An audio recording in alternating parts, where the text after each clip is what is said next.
Can we start now? Okay.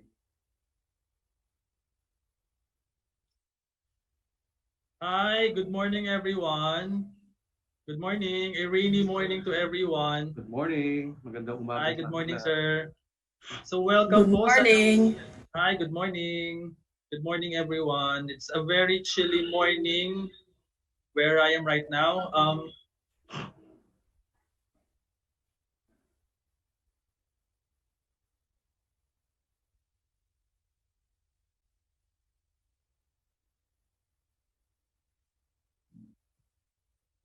So welcome po to NAMRIA's webinar for the 31st National Statistics Month celebration. I am Andrew Ramos from the Geospatial Information System Management Branch, and I get the lovely task of hosting this webinar this morning and facilitating the discussions thereafter, of course. Before we start, please ensure that your microphones are muted to avoid any audio feedback.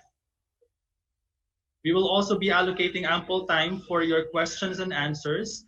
So aside from raising your direct questions to the Q&A portion of this webinar, you can also type in your queries using the chat box. Okay?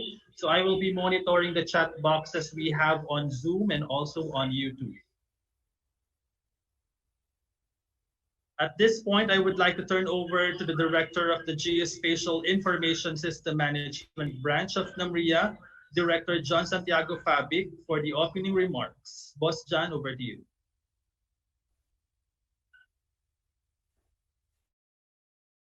So maraming salamat, Andrew. So I hope everybody can hear me. Okay, so I would just assume that everybody can hear me and see me on this rainy Tuesday morning. So hello everyone, maganda umaga sa ating lahat. And on behalf of the Administrator of NAMRIA, Dr. Peter N. Chanco, so I would like to extend my gratitude to the participants in this webinar. And I humbly join the nation in celebrating the Philippine Statistical Month, so in this month of October. And I think DNR has prepared a lot or a series of webinars like this. And I'm not really sure if we are now the last activity for this month or there are some more coming. But anyway, as we all know, so number and statistics are an important ingredient in making decisions and policies, especially by every government for its people. So more so, if these numbers and statistics are analyzed and presented in more meaningful visuals like maps and infographics, so people would really appreciate what these numbers and statistics are. So during this pandemic, the Department of Health or DOH has requested NAMRIA to partner with them in improving their dashboard presentation of COVID-19 cases in the Philippines, and for them to be able to visually communicate the same information to the general public. So, and when we hear NAMRIA, we think of maps, right? And maps are exactly the reason why we wanted to help the DOH and the government in general to understand the pandemic numbers. So equally, and I humbly say that GIS is also our expertise, and so we accepted the challenge of DOH. And as we all know, everyone in the geospatial community is mapping the COVID-19 data. And I think everybody gets their information from the Department of Health uh, what that data drop. Yeah, data drop. And we have a lot of mappers from the academia, from non-government organizations, and even from our friends in the community. So the COVID-19 map app that we developed is interactive and simply translates the requirements of DOH into a basic functional online GIS. So no more nor no less. So what they gave us, it is basically what we translated into what they want. So we didn't do interpolations, we didn't do extrapolations. So it's basically visualizing the pandemic numbers provided to us by DOH. And of course, we keep on improving the app as we respond to the needs of our viewers and users. And I hope that everybody will learn from this webinar and even hope that we will surpass your needs and expectations as we share with you our COVID-19 map application. And I believe Rosal is going to show you, demonstrate to you the new version or reformatted version of the COVID-19 map application that we developed. So with that, and for the rest of the morning, I think we have 1.5 hours or 1 hour for this webinar. So I say thank you again and stay safe and good morning. Over to you, Andrew. Thank you very much. Thank you, Boss John. So Boss John actually provided a snapshot of actually what will be our discussions for this morning. But before that, allow me to brief you on what we are actually celebrating this month, the National Statistics Month. So we will trace back some history as to why we are celebrating this.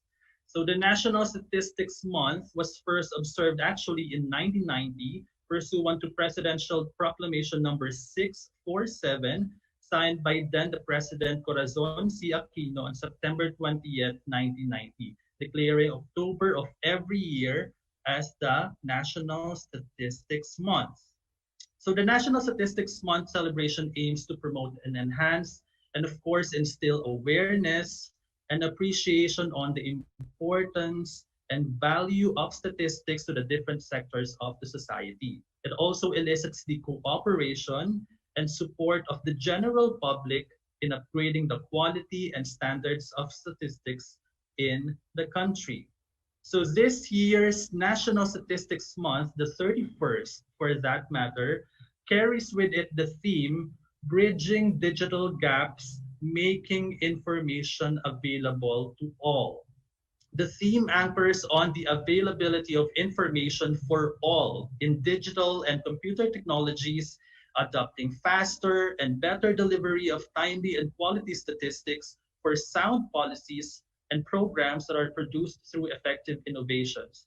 Let me walk you through that phrase, making information available to all. So I think we are experiencing right now are the impacts of the pandemic, the COVID-19 pandemic, and I think it is really right and just that we are actually recipients of accurate and validated information. So this year's theme is really actually a good reflection of what we need these days. So here in NAMRIA, the Central Mapping Agency of the Philippine government, one of our priorities actually is to integrate geospatial information with that of statistics.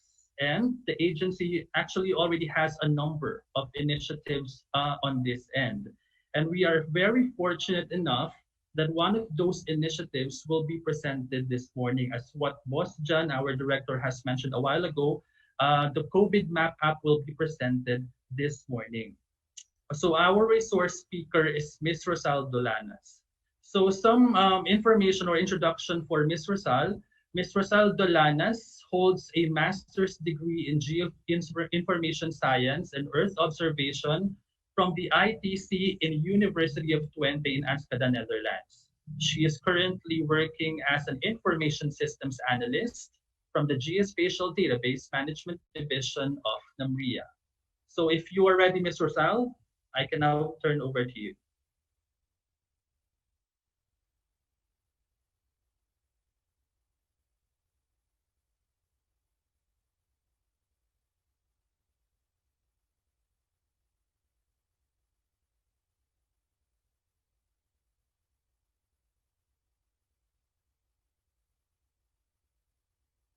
So I believe aside from the presentation, Ms. Rosal will also be providing a demonstration on how to access and use the COVID-19 Map app. So it's a really learning experience for us all who are attending this webinar.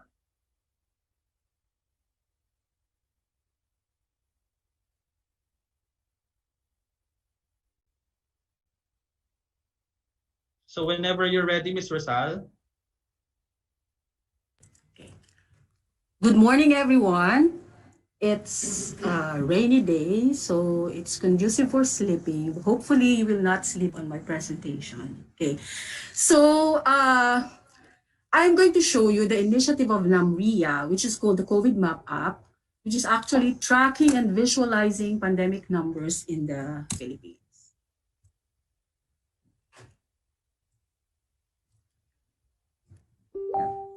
So I'm going to give a few introductions how, although Boss Jan already gave you an idea of how we started with this initiative, I'm going to just give a brief introduction on this and then show you how the application works. Okay. Okay. So obviously, we know that COVID-19 is a geospatial problem. So with its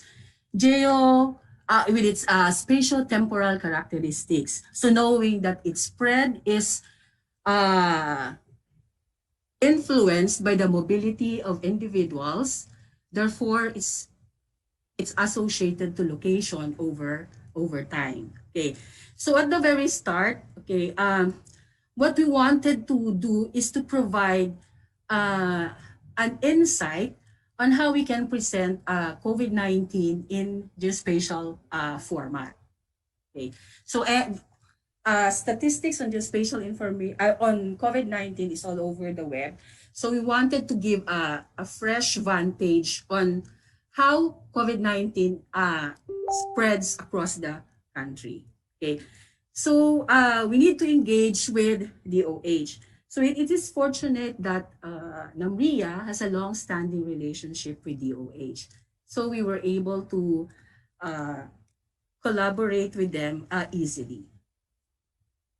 So actually, so as I said earlier, it's a visualization of the prevalence of COVID-19 cases in the country. So the application offers basic functionalities in GIS and features geospatial data on COVID-19 at the national, regional, provincial, and the city municipal levels. And also shows you the licensed testing laboratories that are uh, si- uh, uh, licensed by DOH all over the country. Okay. So what are the data that is available? What are the data that we use in developing the application? So first and foremost is the COVID-19 case information summary. So this is an open data downloadable from the DOH website. So they have a data drop. You can just download all the data in there.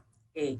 Then the PSGC, we use the standard geocoding system developed by the Philippine Statistics Authority, population data of 2015.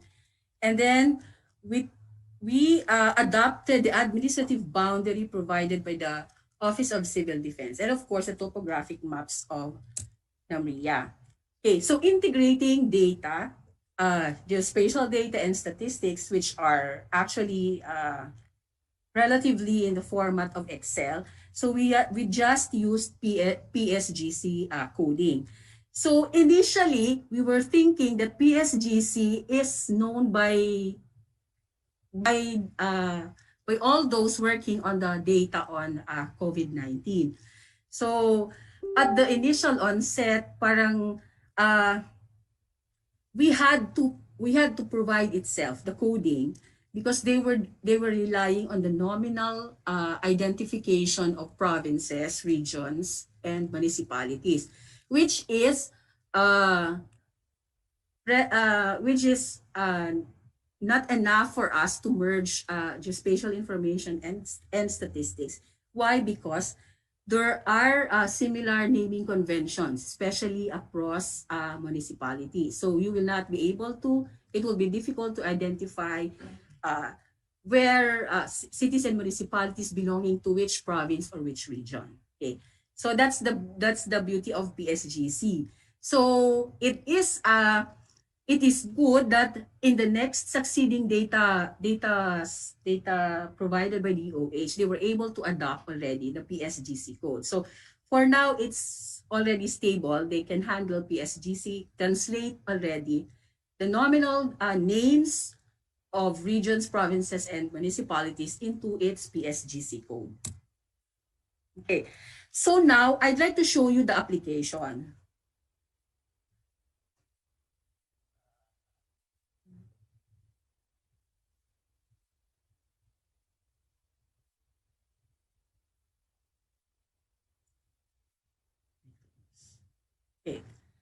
So once you land on the COVID map app application, it gives you already, okay, a national picture of the COVID-19 situation in the country. So to the left side of the screen, you will see all the available layers. Okay, so we have here data as of October 18. Okay, then we have already administrative boundaries and population data of 2015. Okay. To your right, okay, we have a window that shows already the statistics. The numbers are the national numbers. So you have total cases all over the country. This is as of October 18. And then active cases, recoveries, new recoveries, deaths, and new deaths. Okay. What is also good about this one is that it shows you also a visualization. So below are pie charts where you can easily visualize, okay, out of these total cases, okay, how many are active cases, how many are recovered, and how many died from the disease.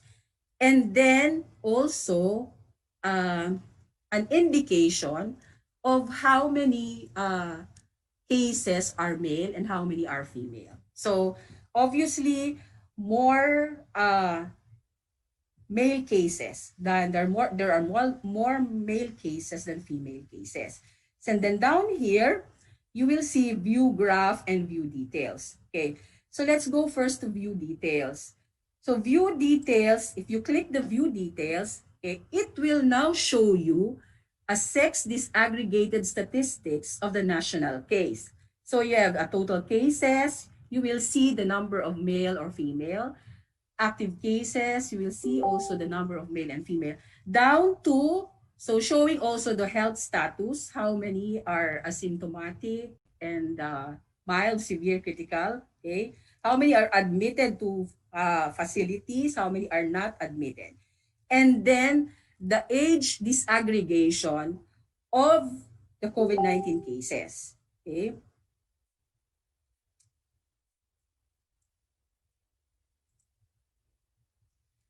Then over here, you can also view the graph, okay? So the graph will show you a visualization also of the trend, okay, of COVID-19 cases in the country. So let's say you can set the date from, let's say, March 15 to now, okay, which is 18.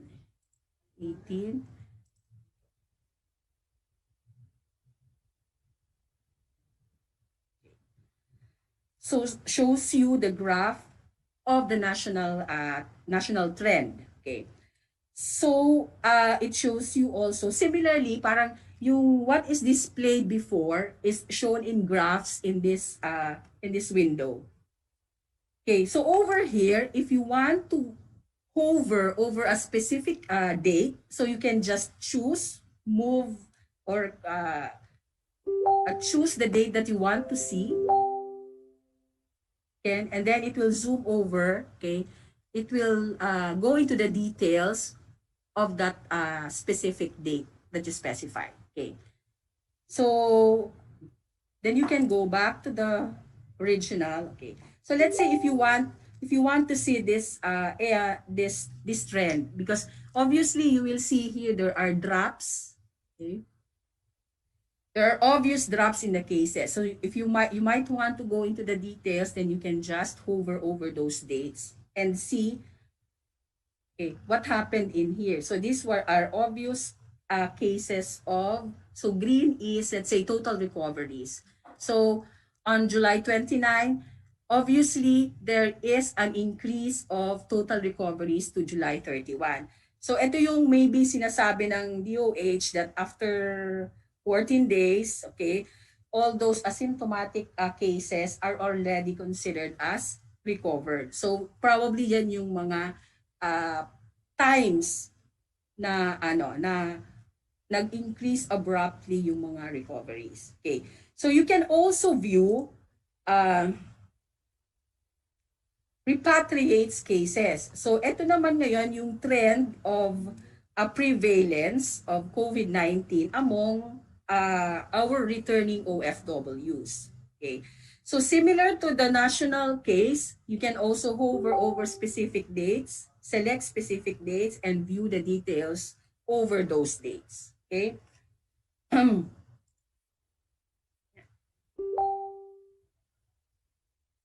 Okay. So earlier, I have mentioned that you can view, okay, regional cases, the provincial cases, and city or municipal cases. So to the left of the screen are all the layers. So originally, we were creating 10 layers per day.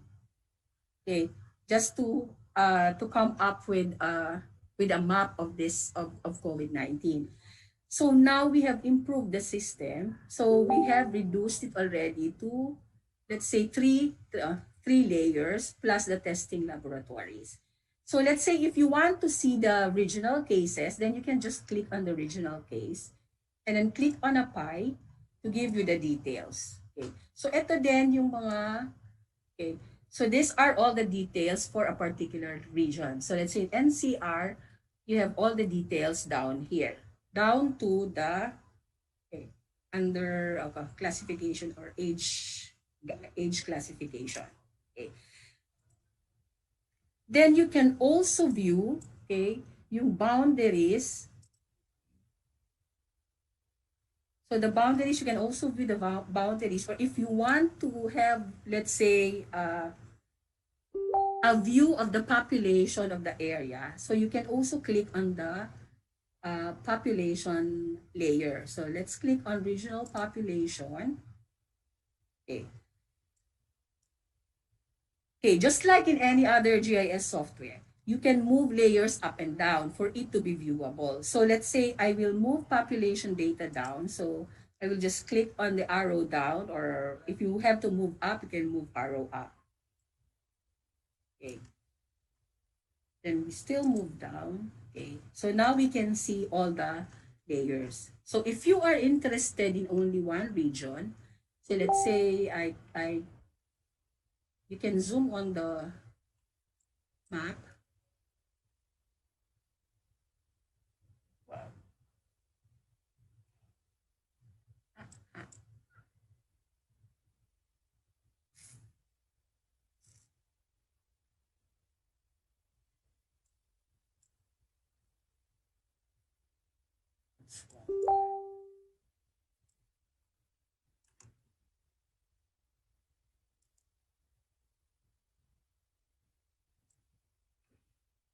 Anyway, if you're interested in a region, then you can zoom on that region and have an idea, let's say, of the percentage of positive cases against the population. So ito yung parang sinasabi ng DOH na you may have let's say a bigger number of cases, but there are also more or greater population in the area or bigger population in the area.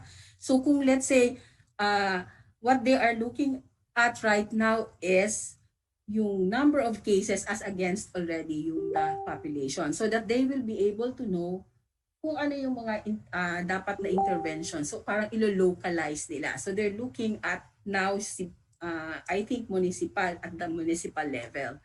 So medyo mabagal siya ngayon.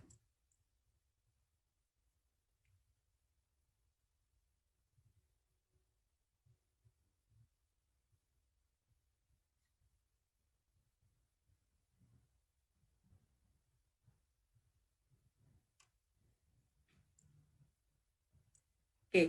So anyway, if you click on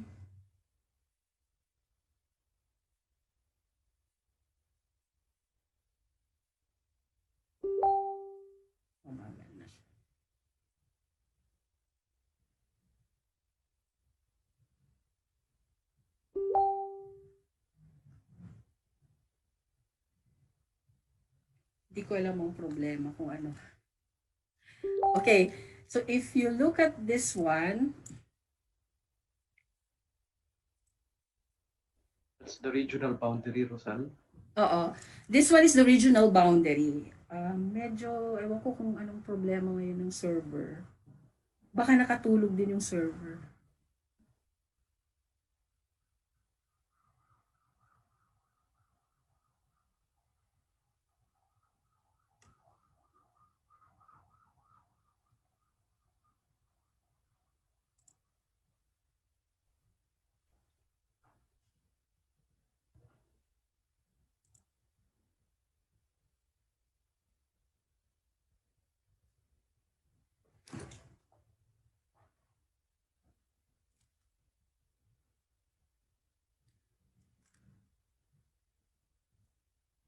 Anyway, so if you look at the details on the COVID-19 cases on a per region basis, so you can compare it with the population in the area. So let's say have a percentage, so you can have an idea of the percentage of COVID cases against the total population. Okay. So you can play around with the data. Medyo mabagal lang ngayon yata. Hindi ko alam kung anong nangyari sa server. So you can look at the population legend and have an idea already.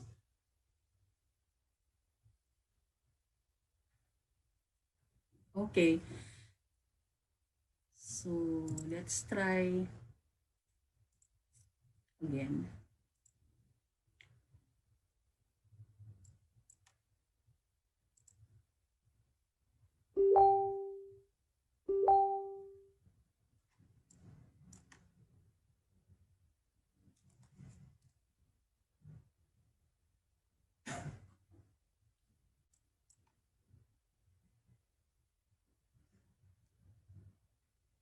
I-try mo nga ayan. Papa-refresh ko sana sa'yo eh.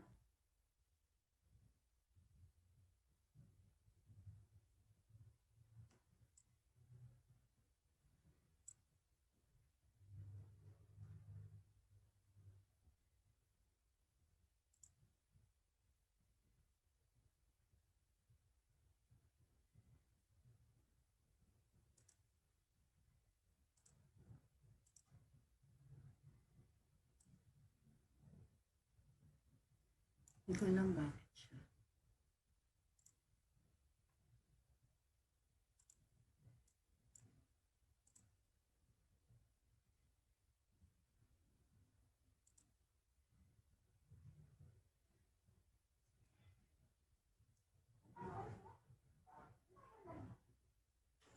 Oh.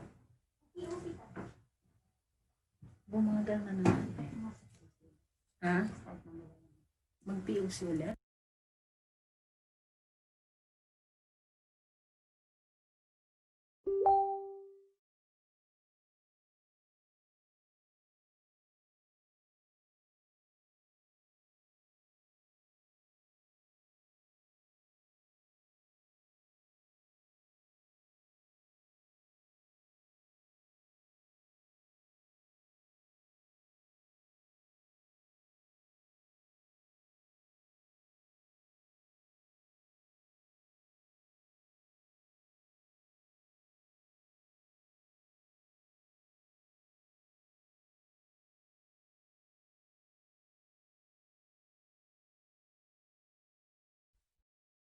Signal number 1 pa lang yan. Signal number 1 ba Metro Manila? Naapektuhan na internet.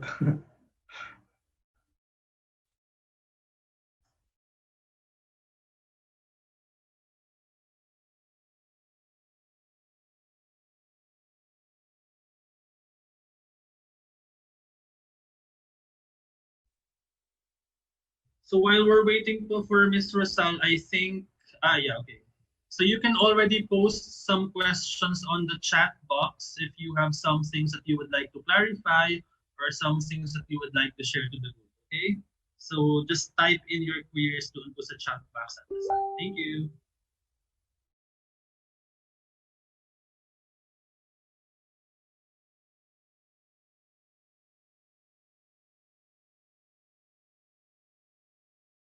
Okay. Okay. To start again. So, going over, you can click on the let's try again regional cases, and then you can go over, click on the regional boundaries and then the regional population.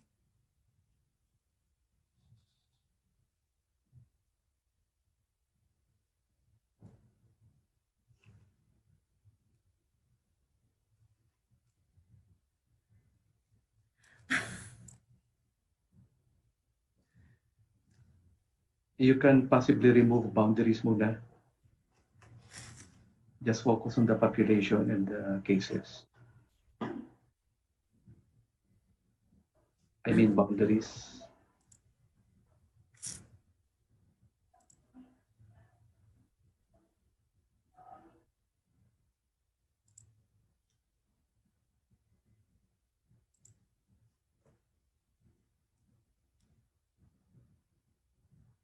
Rosal, can you try rather than regional, provincial na?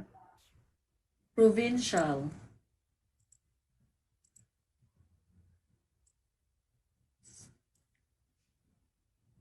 Mm-hmm.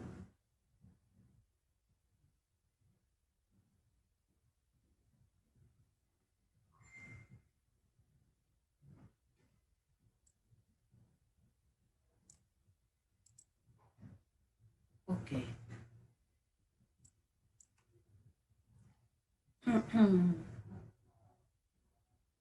Then provincial population. Population yata may. Yeah, nag-i-stuck siya doon sa taas lang eh, yung population. Oo nga eh. Ayan. Ayan, nagdi-display na siya. Okay.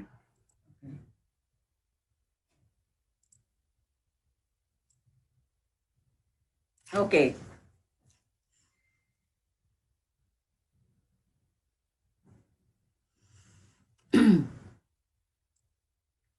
Okay, so again, so we have here now the COVID-19 cases at the provincial level, displaying also the provincial boundary and the provincial population. Okay, so if you want to focus on an area, you can also type in here on the location search. On the upper right screen is your location search. So let's say we will type Cebu.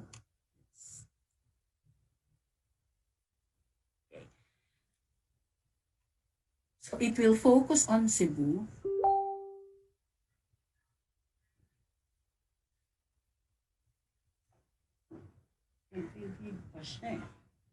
For location search. So Rosal, can you disable first yung graph window at saka yung this one? yung sa ayan, tsaka yung sa baba. So it will focus on Cebu. Click. And then ito? Double click yan, kulay blue na yan. Okay. Yeah, thank you. Okay, para makita. So okay. So now the map focuses on Cebu. Then you can check, diba? Makikita nyo na kung ano yung approximately what's the population of the area. So about, siguro ito yung kulay na yun. It's difficult to decipher. So mga 3 million. So okay. So now the map focuses on Cebu. Okay.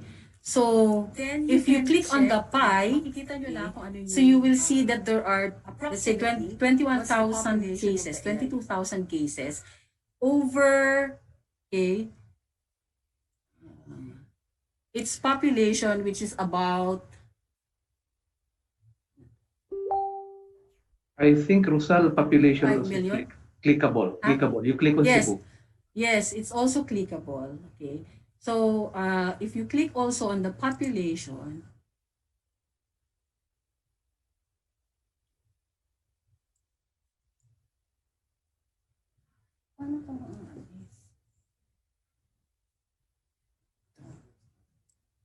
okay, dragging lang pala.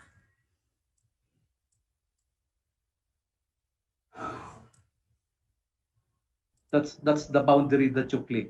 So you remove first the boundary. Correct. Remove the boundary. Disable, and then click on the, okay.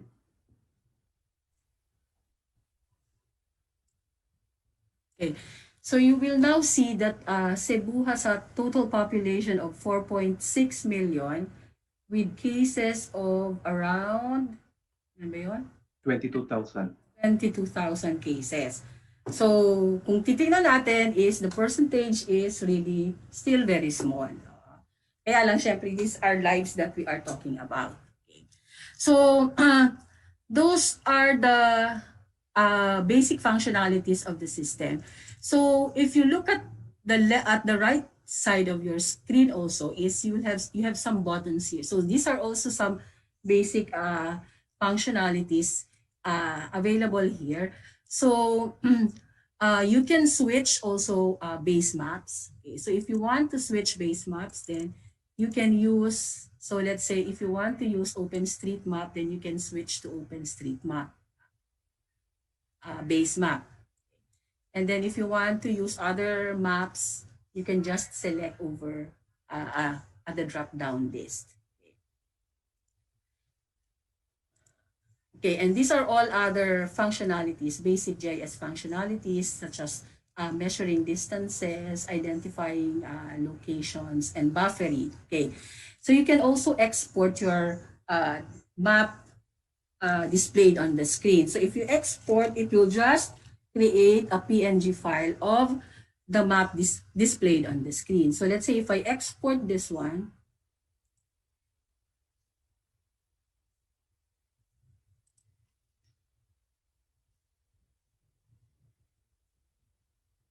okay.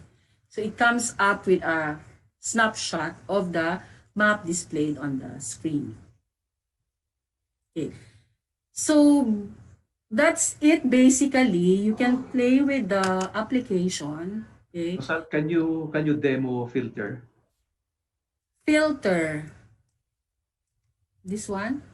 Yes. Have you tried that one? Filter, like you want to show, for example, the provinces with less than, let's say, 20,000 cases or something like that. Okay, so let's So, try. ganito. Oo nga pala. Ito rin, yung filter cases. You can also filter cases, let's say, provinces with less than, let's say, 20,000. Then you can add and apply.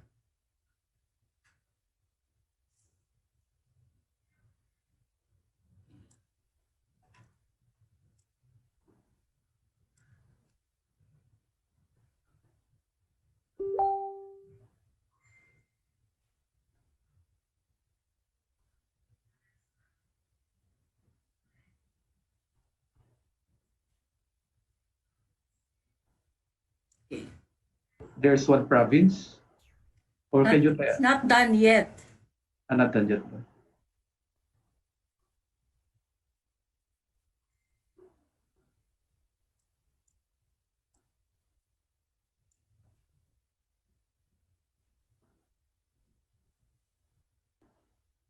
Nagbabasa pa ba o tapos na?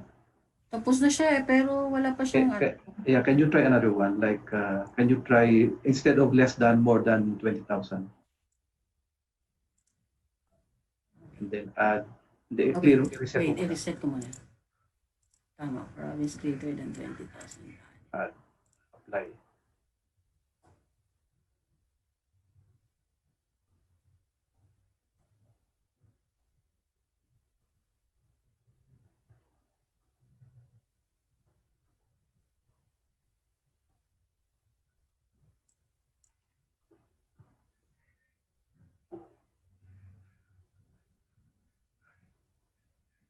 Baka may problema yung pag-fetch. Oo. Baka may problema. But anyway, you can make use of this filter functionality. Okay. To select select only data that is attributable to your what you are looking for. Say, kung ano yung interest nyo on the data set. Okay. And then you can also, so down here on the right, left side, I mean, is you can also work on, play around with the opacity of your layers. Okay, so whatever is applicable, so let's say, itong population, so you can also reduce the opacity or increase its opacity. So I think that's basically the functionality of the system. Okay. So what have we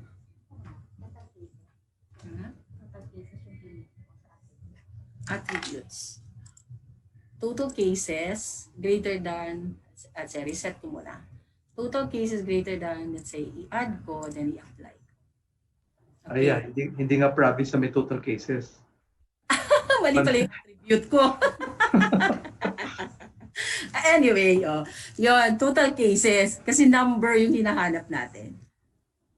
So, okay, it will display yung Provinces. provinces with cases greater than 20,000. Ayun. Okay. So, yun yung functionality niya. Or So, perhaps what else? Perhaps you can like add another filter attribute. Okay, you can add, let's say, reset mo muna. Total cases. Reset. Total cases more than 20,000 and perhaps mild or symptomatic. Ano pwede dyan? Died? Yung namatay na lagay mo, Yes, limang died na more than 10. More than 10. Yeah. Okay, add. Then apply. Yan. Yeah. If you click on the pie, that will show you exactly your filter requirement.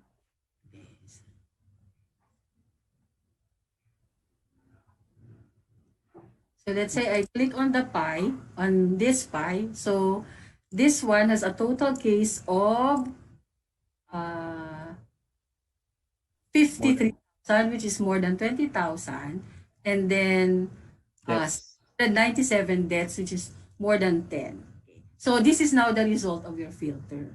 Okay. So these are all the areas satisfying your query, your filter here. So we also have here Cebu and almost all of the National Capital Region. Mostly the National Capital Region.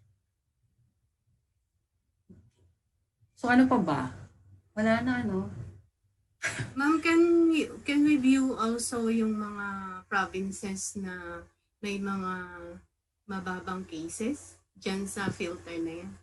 Yes. Okay. Mababang provinces or municipalities? So, okay. Kung municipalities, then you have to filter on the municipalities. Okay, so let's say, let's add this. Turn off ko muna itong turn off ko yan. So, let's look at the municipalities. So, let's say, total cases, which is, ano nga ba yung criteria mo? Ano yung criteria na sinabi niyo? Yung may pinakamababang cases sa mga municipalities. Like less than 20? So what is mababa? Hindi po ba say less than? Oo, yung mga municipalities na may mababang cases. So that's okay. So ano yung so ano lang siya sa iyo, parang kumbaga ang ini-expect mo is may sort siya and then will return yung ano yung mga nasa baba. Okay. So I think hindi siya possible dito sa filter. Okay. Anyway, kasi dito sa operator niya is ang operator niya kasi is equal, like, greater than, less than. So ito yung mga operators niya. So let's say kung may idea ka na ng number, so let's just say the less than 10, okay? Then we add, then apply.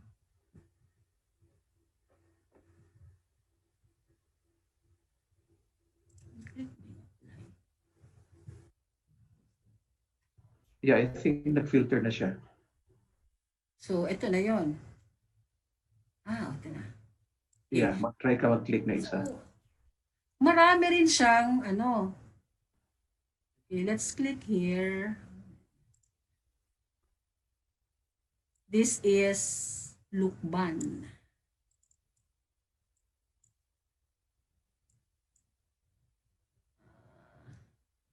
Ang cases niya is, hindi pa siya tapos. Hindi pa siya tapos. Okay. Pero mag-review po ba natin yun?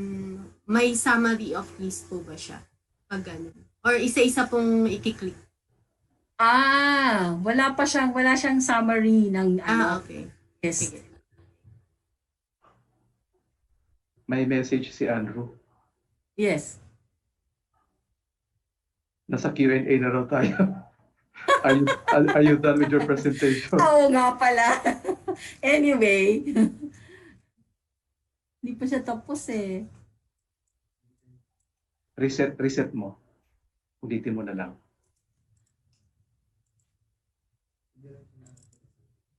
But what we're saying here is that yung filter function is a very powerful tool for specific user requirement or for specific user case or use case rather.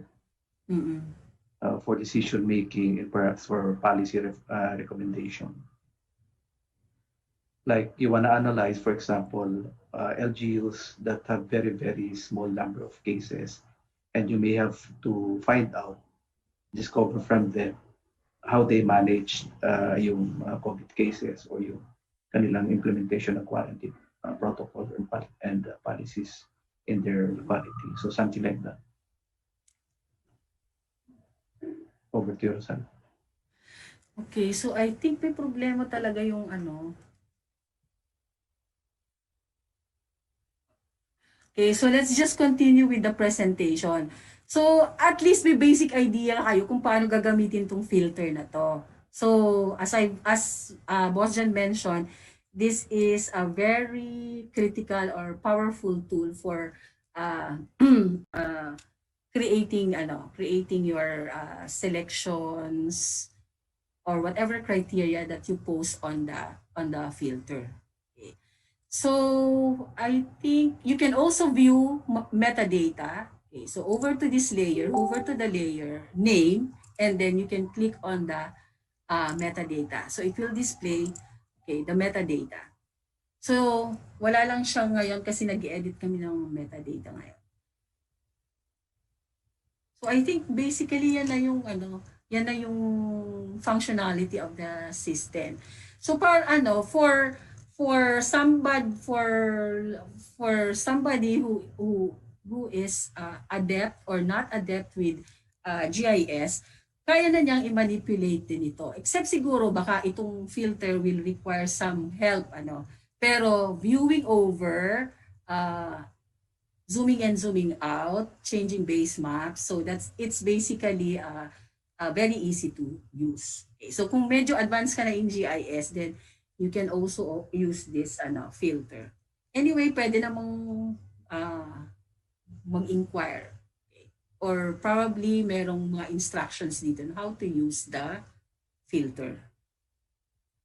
Okay, so basically that's it.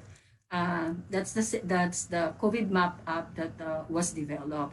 Okay, so what were the lessons learned from here? Okay, so again, this application or this initiative has bring forth already again some of the issues, very well known issues to us about data sharing, data integration. Okay, joining data sets of different formats. So, yun yung importante natin. So, what's that we understand? And then, standards. Okay, so policies for data sharing. Okay, and then metadata. So, it also, this initiative also strengthened our collaboration with DOH. So, similarly, if we want to collaborate with other agencies, so maganda yung may good relationship ka with the other agencies. So this initiative also requires very strong commitment from the agency kasi every day you are downloading data from DOH, creating maps, uploading those maps. So that's on top of kung ano man yung mga ginagawa mo sa office. So very strong naman yung commitment of the staff to really pursue this one and update regularly data sets. Okay, thank you. If you have any questions, you can pose your questions. Over to you, Andrew. Okay, maraming salamat, Ms. Rosal, for that presentation and also the demonstration. I've been reading some of the comments both from the chat boxes natin sa Zoom and also in YouTube. Ano lang naman po na technical glitch. But the silver lining amid all of these technical glitches that we have experienced is this GeoPortal Philippines can be accessed by everyone. Okay, so you will just need to go to geoportal.gov.ph and you will be able to access not just the COVID-19 map app, but also the many map apps and the other map layers that NAMRIA has been working on for the past years. Okay, so again, it's geoportal.gov.ph. So you can access and play around with the system po, okay, once you've been able to access that.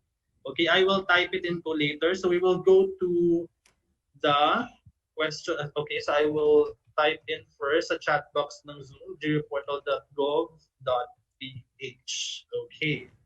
So let's now go to your questions and answers. I was able to receive a number of questions. Let's start first with our colleague from NAMRIA, Ms. Yanir Zehobo. Ms. Rosal, she is asking if I would like to ask how often do we update the data and what's the protocol in sharing the data with the Department of Health? It's also the same question raised by our colleague from the Commission on Human Rights, Region 3, Mr. Ninuel San. How often do you update the data? Over to you, Ms. Rosal. Yes, we update the data daily. So once the data is uploaded already, once data is available from the data drop of DOH, okay, usually it's every 4 o'clock in the afternoon. So daily, we have to update our data sets. So DOH data on case information is an open data. So you can just go to DOH and download the data set from their site. So that's it. Okay, so based po ito, para naka-align po tayo sa updating din ng DOH, ano po? Yes. Okay, that's noted, Ms. Rosal. So I also have a question here from Aimee Torrio. I believe she is from the Department of Trade and Industry Export Marketing Bureau. Will this app be free? Okay. It's actually free. It's over the net. So anytime you can, if you have internet access, then you can just visit it. Okay po. As what I've mentioned po, you can access the GeoPortal Philippines by using or by typing in sa address box is geoportal.gov.ph. You will be able to access a lot of map layers there, not just the COVID map app. Okay, and you can also perform the demonstration that Ms. Rosal has shown you a while ago. Okay, so another question, is it real-time data update po ba? I think this is related to the earlier question po. Okay. It's not actually real time. Diba? Parang near real time. Anyway, kasi 'di ba pag nag-update, let's say I have let's say DOH updates the data today at 4 o'clock. Okay. So 4 o'clock pa namin makukuha yung data. Okay? And then let's say later in the evening or the following day ang mapapublish because we also check the data sets. So remember na the spatial data and the textual data or Excel file, we merge them via the PSGC. So sometimes meron din kaming mga nakikitang medyo may mali. Okay. So dun sa PSGC. So we have to also double check that one. So parang near real time but not real time. Okay, Andrew. That's Okay, it. that's noted. So ayun po, near real time kasi nga po nakaangkla din tayo doon Ayun, so, sa updating na ginagawa ng Department of Health. So once the Department of Health updates their data, that's the only time that we will be able to update our own data sets oo. sa GeoPortal. Okay, so near real time data po ang ginagawa natin dito. So another question po, from our colleague again from NAMRIA, how about the data, Mr. Sal? Is it open to the public? Yes, the data is open to the public. Okay, again, you can just access the GeoPortal Philippines by typing in geoportal.gov.ph and you will be able to access all the data sets there. Okay, so another question from Miss Christina Angelica Samia. Pwede po bang mag-export ng data or map po from the COVID map app? Export. Okay, yung cases is, although actually downloadable yung mga data, okay, but you have to go to GeoPortal. So it's not really within the COVID map app that you can download your data. Okay. So you have to go to GeoPortal. So GeoPortal will just ask you to register kasi kailangan namin malaman kung sino naman yung nagda-download ng data. Okay. And then it will send you a link via email. So that link will show you where you can download the data. Okay? Okay po, I hope Miss Angelica was able to understand that. Another question po from Miss Aimee Torrio again from DTI-EMB. I think this is a very important question since we would like to disseminate nga po the information from the GeoPortal. Will you share this with LGUs like info dissemination events on this app for their appreciation or they have to request for it? Ms. Rosal? We would love to share this with the LGU. Okay, so kasi nga 'di ba, primarily one of the magiging major users are the LGUs. I think it's also available in the internet. So the LGUs can just easily access. Pero to, let's say, make them aware of the application, that's hopefully sa itong mga webinars are a venue for us, okay, to also raise awareness on this application. And I don't know if there will be another sort of webinar arranged for the LGUs alone. So I think Boss Jan will be able to answer if he can. I think Boss John po left already because he will be driving there to NAMRIA. Okay. So basically that's it. It's open to the LGUs. Okay po, noted. So open po siya sa LGUs and may possibility I think na magiging dissemination siya. Okay. Being part of the So, be part of the information dissemination of NAMRIA. Okay po, noted. So magandang project yan actually to further raise awareness maging IEC din natin for GeoPortal. So another question po from Mr. Limuel Sagun again from the CHR. I think this was answered already but you can answer this again, Ms. Rosal. Are the data downloadable or printable? It's downloadable. The data is downloadable. Okay, so it's downloadable and printable at the same time? Printable because you can export also the maps. Oh, yes. If you download the data, then you can, ano kasi to it's still shape file. When you download, you can download it, pero it's in shape file, di ba? So, if you have the application, to open the shapefile. So marami namang free dyan, di ba? You can open it on that application and then you can print it. Okay, so pwede siyang ma-print basta meron kang GIS software that can actually open the file. Okay, noted. Okay, so another question, how do you counter-check the data that you get from the Department of Health? Do we have criteria before uploading it in the Geo portal? How Uh, do we counter-check? okay. So we actually double check the data. So um yun yung ano, yun that's the most tedious part of the process, okay? Because we actually check. So when we generate the statistics, okay? So remember that DOH, okay? DOH also generates statistics, okay?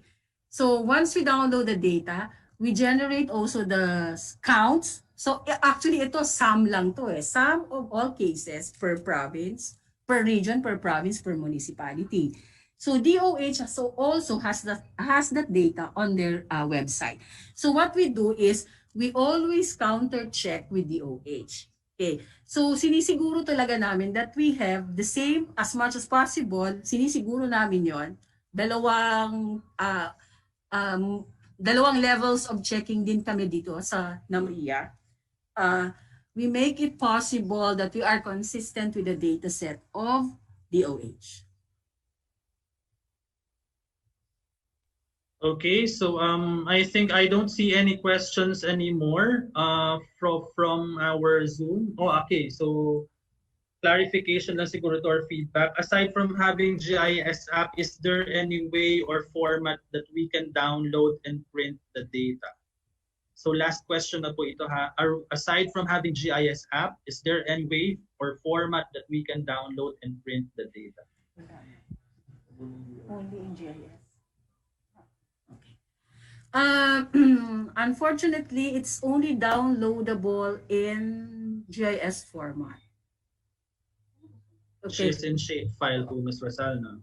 Which is in shapefile. Okay.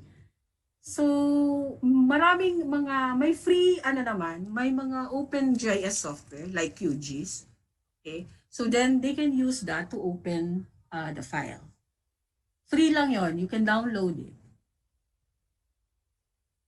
Okay, so I think we already have a very productive question and answer and even discussion. So we're running a little bit out of time. So at this point, to deliver our closing remarks, I would like to call in the Assistant Director of the Geospatial Information System Management Branch, Assistant Director Benji Balais. Sir Benji, over to you. Thank you, Andrew. But allow me first to share yung screen. So I'll be presenting the closing remarks using some slides. Okay. Thank you.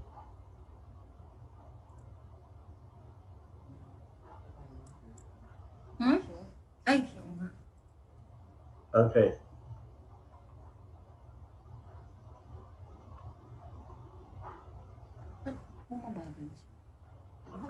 Okay, now can you see the screen? And can you hear me loud and clear? Yes, sir. We can hear you po. Okay, thank you. So, good morning, everyone. So I'm here to deliver yung closing remarks, and I really like the theme of the 31st National Statistics Plan. I think dapat siguro talagang dapat maging hindi lang motto o pattern kahit ng mga government offices. Kasi bridging the digital gaps, making information available to all is really the reason why government agencies exist. You know, we have to bring down the information to practically everybody. And to do this, siguro kailangan natin ng infrastructure, and data shows ang Pilipinas dapat laki ng gamit ng mobile phone and smartphone, which is basically the best means to deliver yung information. Kaya I presented this stuff.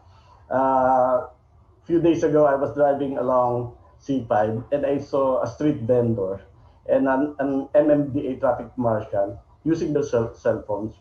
You know, practically everybody from the young people like nasa picture and to the elderly are using cell phones. So if we really need to deliver information, siguro smartphone and mobile phones are the ways to do it.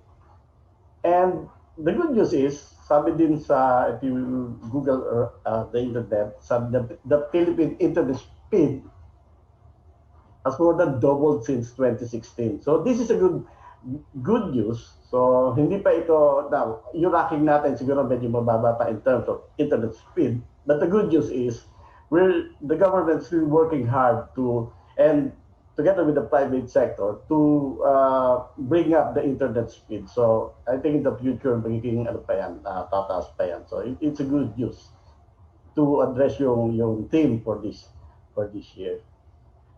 And then, just to give you an idea, sabi nga, gano'n ba kalaki yung coverage ng mga ano natin, ng mga network provider like Smart. So kung makikita nyo, ito yung network coverage ng Smart, and ito yung Globe. So ganyan yung extent ng coverage ng dalawang ating major networks. And this is basically, ito yung mako-cover nating tao to deliver yung information. Pero ang problema dun sa dalawa na yun, these are the things we don't have control of. What we have control as government agencies are the data that we have. And I really like this quotation from James, I think this James Duar, which says that minds are like parachutes. They only function when they are open. Pero look, ang di-deliver kanina is, ang in-emphasize kanina, is open data. Data are like parachutes. They only function when they are open. Data has to be shared. Yun yung idea na di-deliver kanina. And COVID-19 map app wouldn't have been possible if not for the DOAs providing us access to their data.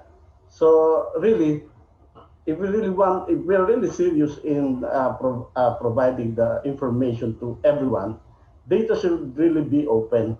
Okay, so siguro ito yung challenge for all the government agencies. Is really to open up the data and so that everyone can maybe process the data and have access to this for use for decision making. So the good news is yung PSA has their open stat in line with the Open Data Initiative of the Philippines. So NAMRIA is trying to have an open data policy, which is dapat talagang gawin, as long as also with the other government agencies. So the team that to deliver information to all will only be successful if we will have an open data policy throughout the government. Now, bakit kailangan ng open data? Sabi nga, it can save lives, you know. Kung if used properly, yung COVID map app can be used for decision making purposes, and it could save lives actually if we trying to come up with proper decisions and proper strategies using this information available sa COVID map app. But that's only half of the story. Na-emphasize din kanina, data should be of good quality. Dapat kumpleto, dapat consistent, dapat accurate. So may integrity in data. So that's another requirement. Hindi lang pwedeng i-deliver mo information. So as it is right now, sabi nga ni Rizal kanina, we are processing yung data na coming from the DOH kasi yung quality is medyo, we really have to process the data in order for us to display do sa COVID map app. Pero if the data is good quality in terms of completeness, conformity, or consistency, and whatever, the processing of the data will be much more easier. So, mas magiging mabilis yung pag-deliver ng information. So, yung data quality, may control tayong mga government agencies yan. In terms of infrastructure, wala tayong control dyan. So, that's in a small way. Yung contribution ng NAMRIA dito sa COVID, initiatives ng gobyerno in order to address the pandemic. So again, if there's one takeaway dito sa presentation na ginawa ng NAMRIA, is really to open up the data, to use the technology, and to take advantage of the technology to deliver the information to as many as people as possible. And to the right people, of course, yung mga decision makers. And siguro ma-appreciate din yan ng public in terms of kung ano yung balik ng mga decisions na gagawin ng mga decision makers, ng mga heads ng IATF, for example. So on that note, I would like to thank everyone for attending this webinar. So back to you, Andrew. Thank you. Okay, thank you, dear Benji, for the closing remarks. So, mag-agree lang ako doon sa sinabi po ni Boss Benji, no, since ang theme natin talaga ngayon is making information available to all. And I think one, again, of the contribution of NAMRIA is really to disseminate information and make available maps as in the COVID map app. Kasi this is really a useful tool for us to really see and check kung ano nga ba yung situation na nangyayari ngayon sa Philippines. Okay? So, but before we close actually this webinar, just some admin reminders lamang po. The attendance and IEC evaluation forms, please kindly accomplish them. I believe that the links, the list of links were forwarded to you, to all the participants, whether on Zoom or on YouTube. The list of links, that includes the attendance and the IEC evaluation forms. Kindly accomplish them, because I think you will not be issued the certificate of attendance if you will not be able to accomplish those two forms. Okay, so and again, if you are really curious, if we have actually tapped your curiosity about GeoPortal Philippines, you can again check the website. It's geoportal.gov.ph. You will be able to access the COVID map app there, as well as the other map apps and the other map layers that NAMRIA has uploaded and has been working on up to this time. Okay, so I think at this point, on behalf of our administrator, Yusek Peter Entianco, PhD, and of course, Director John Fabic, the Assistant Director Benji Balais, and our activity management team led by Mr. Jeffrey Kodala. This has been Andrew, thanking you for attending this year's webinar of NAMRIA for the 31st National Statistics Month. Maraming salamat po and have a good day. Bye everyone. Bye. Thank you. Thank you po.